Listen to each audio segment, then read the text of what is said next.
Fala pessoal, tudo bom? Estamos aqui para mais um vídeo, mais uma aula aí sobre o Egito Antigo. Como eu disse antes, meu nome é Henrique Corrêa Lima, certo? Sou aluno da Uninter, estou fazendo um curso de licenciatura em História.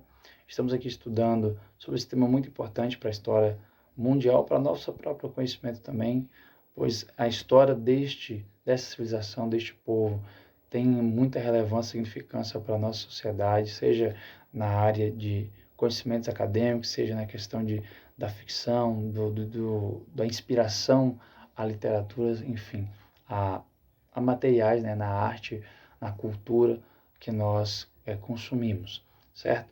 Então a gente vê que isso é uma história relevante, uma história importante, vale a pena conhecê-la, vale a pena entendê-la também, tá bom? Nós já tivemos nosso primeiro vídeo, falamos sobre a importância, sobre a formação do Egito, falamos sobre a figura do faraó, a sua importância para aquela civilização, a unificação do Egito, não é? Como ele se formou, como ele se desenvolveu. É claro que o assunto é breve, mas que espero que desperte em você a curiosidade de conhecer muito mais sobre isso, tá bom? Bom, como falamos já sobre esse assunto, e falamos no último vídeo, que nós vamos continuar a história partindo agora da importância do Rio Nilo para a formação, o desenvolvimento e o crescimento dessa sociedade, dessa civilização. Então hoje nós vamos continuar esse vídeo, essa aula, aliás, com este assunto. Espero que seja de grande importância para você e que você adquira mais conhecimento sobre essa história e também tenha o seu desejo por conhecer mais dessa civilização, um desejo atiçado e estimulado por cada aula aqui, tá bom?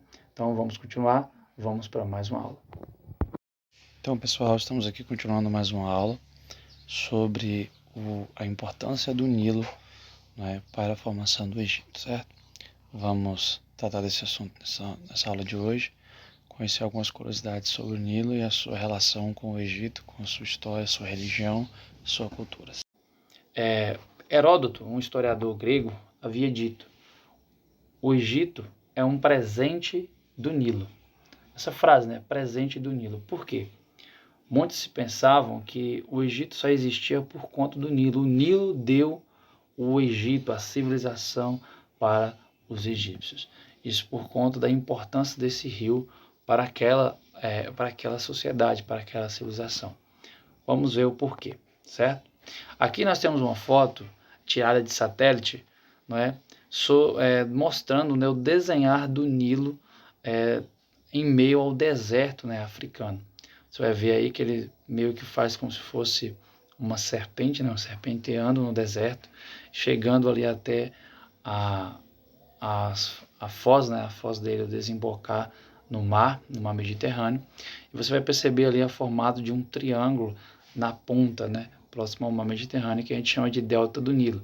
Então o Nilo ele tem a sua nascente cá embaixo, na parte inferior da tela, certo, da imagem, e ele vai desembocar lá no mar Mediterrâneo. Então ele faz essa trajetória, pelo deserto até chegar lá. Ele é o maior rio em extensão, certo? Não em volume, mas em extensão, o maior rio.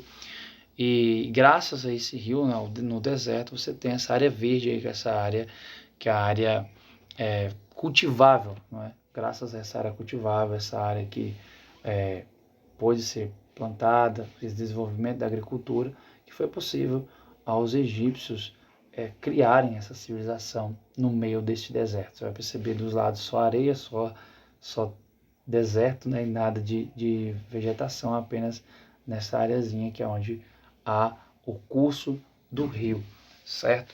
Então, a importância desse rio para essa região, a importância desse rio para essa região. É nessa região aí que você vai ter a questão, como eu disse no vídeo anterior, da vegetação, coleta de alimentos, vegetais, a caça, a pesca, por conta desse rio que eles vão se agrupar nessa localidade.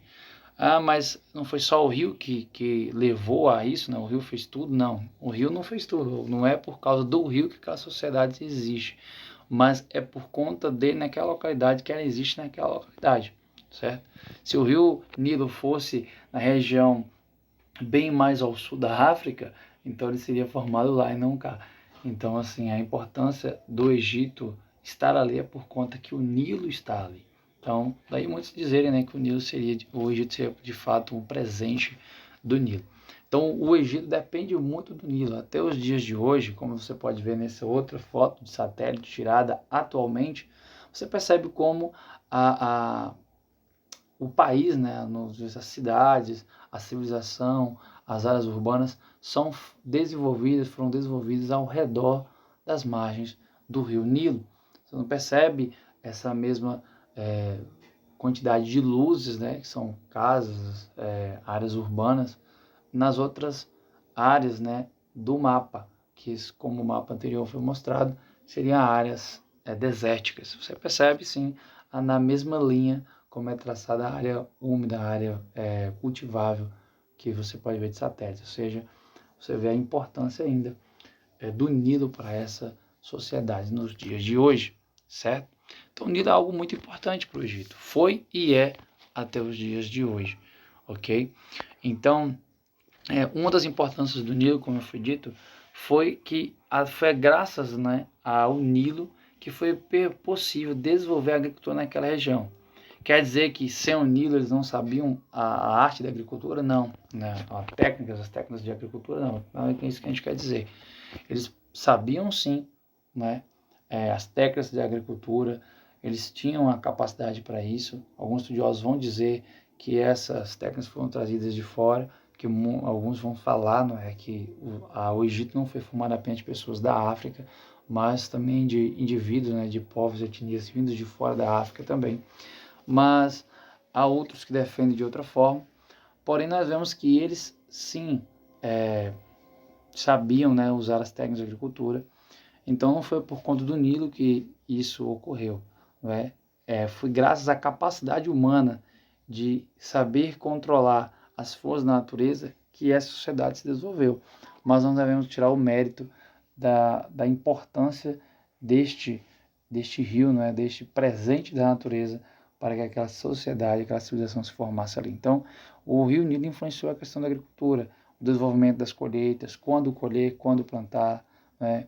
Então, tudo isso foi desenvolvido graças ao Nilo, às suas cheias, às suas secas, seus momentos de cheia, seus momentos de seca, que foi desenvolvido o ciclo de produção, o ciclo de colheita, o ciclo de semeadura, o ciclo de agricultura da sociedade egípcia. Então, ele foi de muita influência na agricultura egípcia, certo? Devido às suas cheias e secas. Outra questão também é a respeito da contagem do tempo. Ou seja, para eles poderem plantar, eles precisavam saber em que período ocorria a cheia, em que período ocorria o plantio e em que período ocorria a colheita, certo?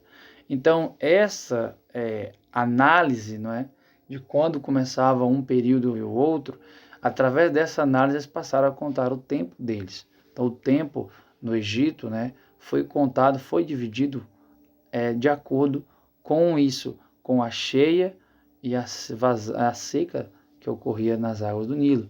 Então, no momento do período de cheia, foi dado ali o período entre julho e setembro, também chamado de Akhet, certo? E o período de plantio, Peret, que era entre outubro e fevereiro, e o da colheita, Shamu, de março a maio. Então, o calendário egípcio foi desenvolvido, né, baseando-se nas condições do Nilo, quando estava cheio, quando estava mais baixo o volume da água.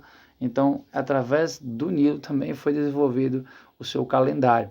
Outra coisa interessante é que, além disso, o Nilo, né, e o manuseio do Nilo ali pelos grupos que se desenvolveram ao redor do Nilo ali para formar a sociedade egípcia, foi que também desenvolveram técnicas de astronomia, né, através das observações dos ciclos que se passavam de cheia e seca, cheia e seca, que eles foram percebendo, né, que ao longo desse processo sempre uma estrela apontava no céu quando se encerrava esse ciclo. E essa estrela é a estrela Sirius. Então, ao analisar o processo de como o Nilo se comportava ao longo do ano e a estrela que aparecia no céu durante esse comportamento, por assim dizer, né, das águas de encher, de abaixar, eles viram que a estrela aparecia sempre naquele momento que indicava o momento para a produção, né, para o plantio. As águas estavam propícias ali. Então, as águas, as margens do rio, né, eles produziam as margens do rio do Nilo. Então, quando eles viram isso, eles começaram a atentar mais para o céu, né? Eles também começaram a ter o céu como uma divindade também, né?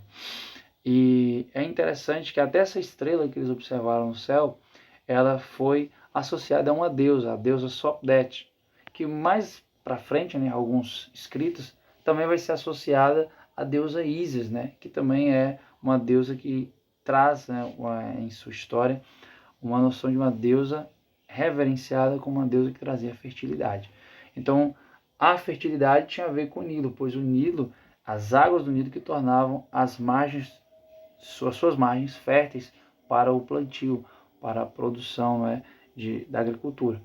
Então você vai perceber que através do Nilo nós temos o desenvolvimento ali de um calendário, através do domínio do Nilo, do rio ali, para o benefício daquelas comunidades, para o benefício do homem. Você tem os estudos desenvolvidos na astronomia e também você tem, através do estudo ali, da observação do Nilo, das cheias e da diminuição do volume, o desenvolvimento também da sua mitologia, não é? Desenvolvimento ali de deuses, não é? Como no caso a deusa Sobdet, a deusa Ísis, a deusa do céu, certo?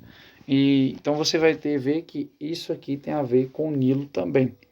Falando de religião, nós temos a influência do Nilo, não somente nesse sentido, mas também no sentido do desenvolvimento de uma coisa muito interessante para aquele período, que era o papiro. O papiro era uma planta que nascia, né, às margens do Nilo, e o manuseio do papiro trazia ali, né, a possibilidade de eles confeccionarem, né, alguns recipientes para armazenar algumas coisas, e além disso eles conseguiram desenvolver também uma coisa que seria semelhante ao papel, certo? E anteriormente, né, na região da Mesopotâmia, aonde se iniciou a escrita, escrevia-se em tábuas de pedra, né, em pedrinhas, né, no caso, feitas de argila, que desenvolveram a escrita cuneiforme, né, escrita em forma de cunha em tabuletes de pedra. Só que aqui no Egito desenvolve-se ali o papiro, que é algo muito importante e significativo para a cultura daquela região. Você vai ver que é um desenvolvimento muito grande em relação às tábuas de pedra. Você vê que eles conseguem, a partir de então, armazenar histórias, lendas, mitos, armazenar também informações sobre o dia a dia, informações bem interessantes, né? Suas ciências, seus pensamentos, filosofias e ideias que tinham a ver com a cultura daquela época, nesses documentos feitos com o papiro que eles extraíam das margens do Nilo. Então, até o elemento que foi, né, que foi importante para que eles pudessem preservar as suas histórias, os seus documentos, a história do reino em si veio também do Nilo. E falando de história e falando de religião, como eu disse, o Nilo foi importante também para a formação de para o desenvolvimento de muitos mitos e muitos deuses do Egito. Nós temos aqui um dos mitos, né, que era do deus Sebek. Se você perceber no quadro que nós temos do lado aí com a imagem, temos vários deuses cultuados pelo Egito Antigo. Não é? Sobre a religião do Egito Antigo, você tem ali deuses que eram zoomórficos, no caso, né? Metade homem na parte, e a cabeça com a cabeça de animais, ou totalmente em forma de animal, né? E nós temos alguns deuses aí que são relacionados ao Nilo, em certo sentido. Um deles, e o mais evidente, é o deus Sebek. Você pode vê-lo, não é? Aí abaixo, na segunda fila, na fileira inferior de deuses aí. Ele da direita para a esquerda é o segundo, mas você vai ver que ele tem uma cabeça de um crocodilo. Não é? E aonde viviam os crocodilos? No Nilo. Não é? Então os crocodilos eram vistos como uma divindade, símbolo desse deus, simbolizava também elementos, né, da natureza, elementos presentes no Nilo.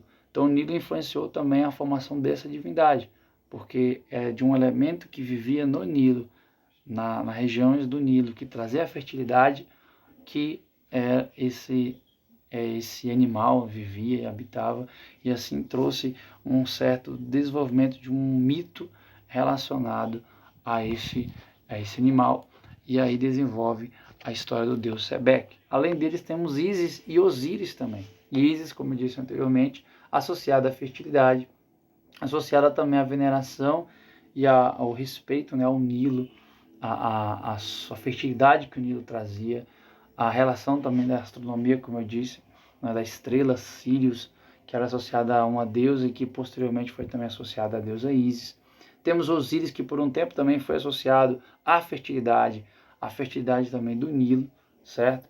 E a história de Osíris também tem a ver com o Nilo, quando diz lá a história que ele corta, que o seu irmão Sete corta o seu corpo em partes e os distribui pela terra do Egito, né, através do Nilo, enfim. Então você tem o Nilo presente nessa história também. E nós temos o Sete. E o curioso é que o Sete está presente nessa história, que ele contrasta com o Nilo. O Nilo, ele traz fertilidade, o Nilo, ele traz ordem, o Nilo, ele traz harmonia, não é? Já Set é o deus associado ao caos, é o deus associado ao deserto. Se você vê no mapa, não é? Você tem um deserto enorme ao redor das áreas do Nilo, e você tem ali a área fértil que corresponde às áreas próximas ao Nilo. Então, Set era associado aos desertos, ao caos, não é? A destruição, não é? E você tinha ali o Nilo associado à fertilidade. E a questão do Nilo, nós temos um outro elemento também da cultura egípcia, da religião, a questão do Num, não é? O que é o Num? Acreditava-se na cultura egípcia que tudo formou-se através de um oceano primordial, né, que chamavam de Num. Desse oceano primordial nasce ali o primeiro deus, né, Atom, outro seria Ra, e aí forma-se o panteão de divindades a partir dele, das divindades egípcias. Então, o início das coisas por meio da água tem muito significância quando você olha para a importância do Nilo para a formação da sociedade. O início das coisas por meio da água e o início da civilização egípcia por influência da presença do Nilo naquela localidade. Então, o Nilo também influencia aspectos da religião egípcia também, certo? Além dessa importância, nós temos outras mais, né, que nós podemos destacar mais à frente, mas aqui fica encerrando o nosso vídeo. Mais à frente a gente vai falar de mais outras curiosidades a respeito do Nilo e a respeito da cultura egípcia, tá bom? Espero que tenham gostado dessa aula. Foi uma aula bem resumida. É claro que tem muito mais informações que vocês podem adquirir, não é? Em alguns documentos que a gente pode indicar para vocês também. E espero que tenham gostado e até a próxima. Tchau.